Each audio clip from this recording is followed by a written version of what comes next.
Assalamualaikum warahmatullahi wabarakatuh. Jumpa lagi di channel Info Pendidikan bersama Pakar Jono. Kali ini saya akan coba berbagi terkait dengan banyaknya pertanyaan terkait dengan dokumen apa atau apa yang perlu dipersiapkan untuk di standar proses. Nah, untuk itu ikuti video ini sampai selesai dan jangan lupa klik subscribe, like, dan lonceng. Bapak Ibu sekalian, kalau terkait dengan di standar proses itu mulai dari butir 12 sampai butir 18. Di sini perlu diketahui Bapak Ibu, standar proses di sini yang pertama yang harus ditunjukkan nanti proses pembelajaran berlangsung secara aktif dengan melibatkan seluruh siswa dan mengembangkan keterampilan berpikir kritis tingkat tinggi sehingga terjadi proses pembelajaran yang efektif sesuai dengan tujuan pembelajaran dan satuan pendidikan. Nah, itu yang 4C ya Bapak Ibu, dari yang sudah dipelajari terkait dengan berpikir tingkat tinggi ya di sini. Kemudian kalau kita lihat dari kalimatnya Bapak Ibu, yang ke-13 penilaian proses dan hasil belajar digunakan sebagai dasar untuk perbaikan. Dan di sini ada beberapa nanti yang menjadi dokumen termasuk kisi-kisi ya, butir-butir terkait dengan penilaian nanti akan banyak ditanya di situ. Kemudian program remedial dan atau pengayaan ini tentunya harus ada analisis dulu. Tanpa analisis tidak akan mungkin Bapak Ibu bisa melakukan remedial program remedial dan pengayaan. Kemudian yang berikutnya, siswa berpartisipasi aktif dalam belajar dan suasana pembelajaran di kelas yang menyenangkan. Ini enggak ada dokumen karena ini semua observasi. Nomor 16, guru melakukan pembiasaan literasi membaca dan menulis. Ini yang akan ditanya di dalam proses pembelajaran ya. Kemudian yang 17, ini hanya di observasi aja di kelas ini. Guru menciptakan suasana belajar yang memperhatikan keamanan, kenyamanan, kebersihan dan kemudahan siswa untuk belajar. Dan yang terakhir adalah sarana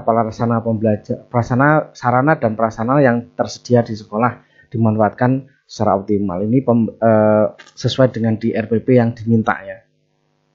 Bapak Ibu sekalian, terkait dengan standar proses di sini ada butir 12, 13, 14, 15, 16, 17 dan 18. Khususnya di 15 dan 17 ini benar-benar dilihat nanti dari proses. Bapak Ibu sekalian, gimana cara mendapatkan data ini perlu diketahui supaya Bapak Ibu nanti jangan kaget. Nah, ini ya, perlu saya jelaskan sedikit Bapak Ibu. Kalau kita melihat dari pertanyaan ini form dari pusatnya. Jadi yang pertama di sini butir 12 melibatkan siswa secara aktif dalam pembelajaran. Itu nanti dilihatnya guru memberi kesempatan siswa untuk bertanya. Nah, ini untuk melihat ini artinya ya kita nggak mungkin nggak melihat kondisi saat belajarnya. Berarti ini akan melihat belajarnya. Guru memberi kesempatan siswa menjawab. Ya kan, ini harus dilihat ya. Kemudian guru memberi kesempatan siswa untuk mengerjakan tugas. Guru memberi kesempatan siswa untuk mengkomunikasikan hasil. Di sini guru memfasilitasi siswa untuk menganalisis, ya, mensintesis, untuk menilai, membuat karya, ya, atau kreativitas, ya, dan lain sebagainya. Ini benar-benar 4C itu, Bapak Ibu. Kemudian guru memfasilitasi dan seterusnya. Ini semua bentuknya adalah akan diobservasi, akan dilihat langsung. Nah, ini di dalam penjelasannya begini Bapak Ibu ya. Kalau melihat dari penggalian data di sini kalau daring, begini kalau daring ya. Jadi observasi itu sinkron, artinya asesor ikut bergabung ke video conference pembelajaran atau asesor ikut bergabung ke media sosial atau kelas media, misalkan contohnya di WA group atau di apa ya. Ini sinkron. Kemudian asinkronnya, asesor melihat rekaman pembelajaran melalui video conference. Jadi ada bukti Bapak Ibu. Untuk itu saya menyarankan pada Bapak Ibu semuanya untuk di butir 12 sampai 18 Bapak Ibu bisa punya bukti. Caranya Bapak Ibu membuat video, ya, membuat video pembelajaran yang melalui video conference. Kemudian asesor bergabung ke LMS atau misalkan Moodle atau menggunakan Zoom atau menggunakan yang apa saja lah ya. Di sini yang LMS yang namanya itu psikologi atau menggunakan apa silahkan. Nah, ini bisa bergabung langsung. Kemudian asesor melihat rekaman pembelajaran melalui audio conference. Jadi Kalau asesor melihat rekaman pembelajaran, yaitu mungkin bentuk rekaman kita mendengarkan, ya ta? Asesor melihat rekaman pembelajaran melalui grup medsos kelas. Ini yang harus disiapkan kalau dia bentuknya daring. Dan pada saat ini karena memang faktanya kita masih daring Bapak Ibu, tapi nanti kita tidak tahu ketika waktu visitasi. Kalau visitasinya daring seperti ini kira-kira gambarannya. Tapi kalau visitasinya nanti rencananya sih kalau setelah Lebaran mungkin kemungkinan besar sudah luring atau sudah tatap muka mungkin.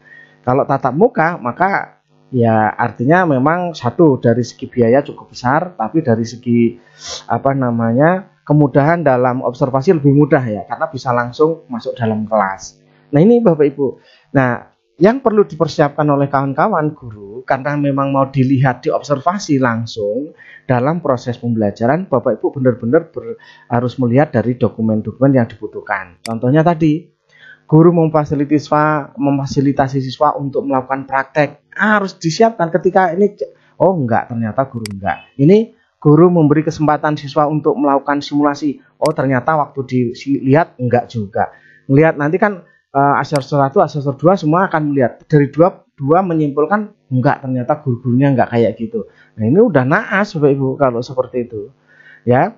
Jadi di sini Bapak Ibu akan terekam dengan fakta ya Bapak Ibu ini. Maka ini dicek betul. Ya nanti guru memberi kesempatan, ya seperti apa cara memberi kesempatannya ditulis. Jadi guru memberikan kesempatan siswa untuk bertanya, menjawab dan seperti itu. Kemudian di sini nanti akan ditulis hasilnya seperti apa. Apakah melakukan kesemuanya apa tidak, melakukan ini atau tidak, begitu. Kemudian di butir 13 juga sama Bapak Ibu. Menggunakan lebih dari satu teknik penilaian. Nanti ditulis teknik penilaian digunakan apa. Misalkan penilaian sikapnya itu observasi, penilaian penugasan, penilaian lisan, penilaian praktek, penilaian tertulis dan lain sebagainya. Itu nanti akan dilihat dan bisa dibuktikan oleh Bapak Ibu. Ya. Kemudian yang ke-15 ini benar-benar pembelajaran murni ya. Guru misalnya terbentuknya kelompok yang heterogen, nanti bentuk-bentuk kelompoknya seperti apa, ada apa tidak ya. Ini Bapak Ibu. Kemudian butir ke-16, guru memfasilitasi aktivitas membaca sebelum proses pembelajaran. Ada yang namanya literasi itu memang setiap hari setiap guru ya, setiap hari setiap guru harus melakukan itu. Kemudian di butir 17 Bapak Ibu, melakukan pengelolaan kelas. Di sini guru mengatur tempat duduk siswa dan guru untuk keamanan, kebersihan dan sebagainya. Di situ bagaimana ngatur tempat duduknya, mungkin siswa yang berkacamata suruh ke depan karena biar tidak sulit. Nah, itu namanya mengatur ya. Seperti di PKG juga sama seperti itu ya. Guru melengkapi fasilitas belajar di kelas. Apa saja yang dilakukan itu Bapak Ibu ya. Seperti itu. Kemudian butir berikutnya di 18 yang terakhir adalah tentang pemanfaatan sarana prasarana di sekolah. Nah ini, apa saja yang digunakan? Dimanfaatkan enggak? Guru menentukan strategi pembelajaran yang memanfaatkan sarana prasarana yang tersedia. Ada apa enggak? Kemudian guru memanfaatkan sarana prasarana yang tersedia berbagai sumber. Ada apa enggak? Nanti situ akan dijawab di sini Bapak Ibu ya. Nah, itulah kira-kira bayangannya Bapak Ibu sekalian. Agar kita semuanya sekolah untuk siap betul, maka ya semua guru disiapkan. Karena makanya akreditasi yang sekarang ini tidak bisa diserahkan pada salah satu tim saja, tidak bisa. Karena semua guru, ketika saya milih masuk ke kelasnya A, sementara dia nggak siap, itu risikonya terlalu tinggi. Ya, itu Bapak Ibu, mudah-mudahan teman-teman juga bisa menyiapkan semua ya. Terutama dari kepala sekolah ya. Yang paling pokok kalau ngelihat dari sini Bapak Ibu yang harus disiapkan minimal Bapak Ibu sudah punya rekaman pembelajaran daring itu. Rekaman dari semua guru punya rekaman. Ketika nanti diminta bisa ditunjukkan Bapak Ibu ya. Gitu. Karena kalau misalkan posisinya Bapak Ibu di kelas isinya di grup WA saja sementara tidak ada bukti lain, kemungkinan kecil Bapak Ibu bisa menunjukkan seperti harapan yang di sini ya, seperti harapan yang ada di butir-butirnya. Proses pembelajaran berlangsung aktif. Nah ini sangat sulit Bapak Ibu kalau dengan grup WA nanti yang nampak sisanya ada 28, yang datang cuma 9 ya toh. Dari 9 itu nggak ada yang nanya, alah sudah nggak jelas semua ya toh. Nah itu Bapak Ibu. Jadi dipersiapkan semuanya membuat video pembelajaran yang menarik, yang paling baik itu ditunjukkan.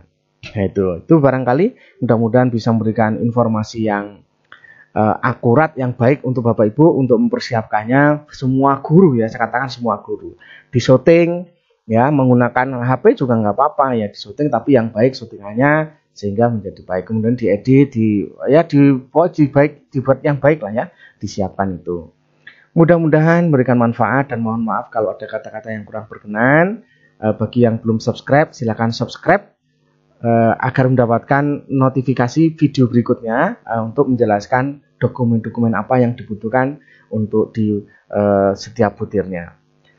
Itu barangkali, mohon maaf kalau ada kata-kata yang kurang berkenan, dan saya akhiri. Assalamualaikum warahmatullahi wabarakatuh.